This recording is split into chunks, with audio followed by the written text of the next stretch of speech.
Hi, and welcome to Three Questions With. Got my friend Caroline Zuk from Saja Farms with us. Hey, Caroline, welcome to the show.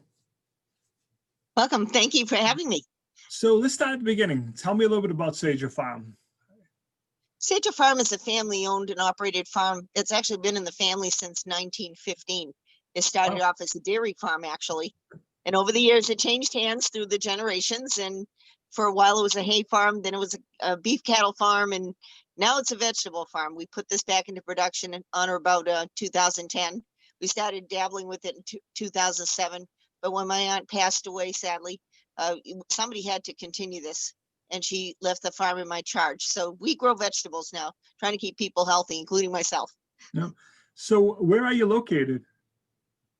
We're located at 403 Parker Road, Drake. That's 403 Parker Road, just on the south side of St. Francis Church.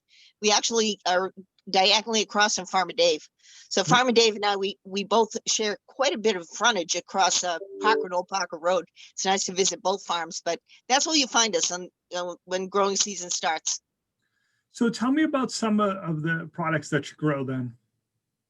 Our main crops are corn, tomatoes, and the conventional vegetables that people always look for in the summertime, like the zucchini and summer squash and picklers. We have quite a few people that love to pickle, and a lot of people like to pickle green tomatoes, and they also like good slicing cucumbers.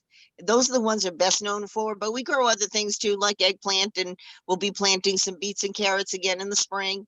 So we have a wide array of crops that we grow, but we're best known for our corn, a sweet corn. So Caroline, what happens on a farm in the winter?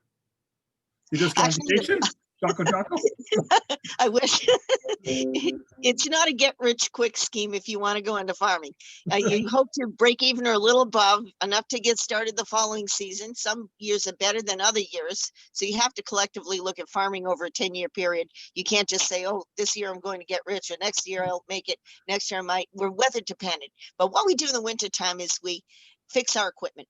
Anything that might need some tinkering, oiling, fixing, replacement parts of the tractors, any of that goes on, and a lot of crop planting, because we study the almanac. We get together with conferences with other farmers, because in our downtime, that's when we can meet with other farmers across New England, and we go for continuing education credits to see, okay, what does the University of New Hampshire say? What does MDAR say? That's the Massachusetts Department of Agricultural Resources. What do they say? What's the best advice if we hit drought?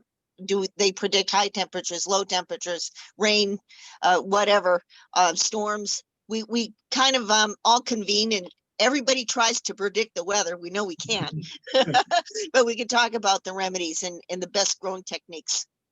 It's nice how you all come together to support each other, understand the importance of having family farms like yourself.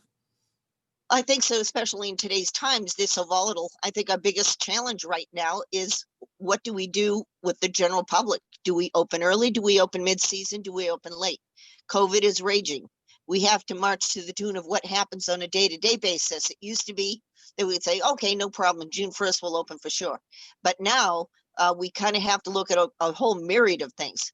We do anticipate opening our farm stand, but it's a question of when, what will we have available? We're family owned and operated, so we have to make sure our workforce stays healthy. We have to be mindful of so many different things. And then when we do open, how do we keep us safe and the public safe? Amen. So Caroline, how can people reach out to you? How can they learn more?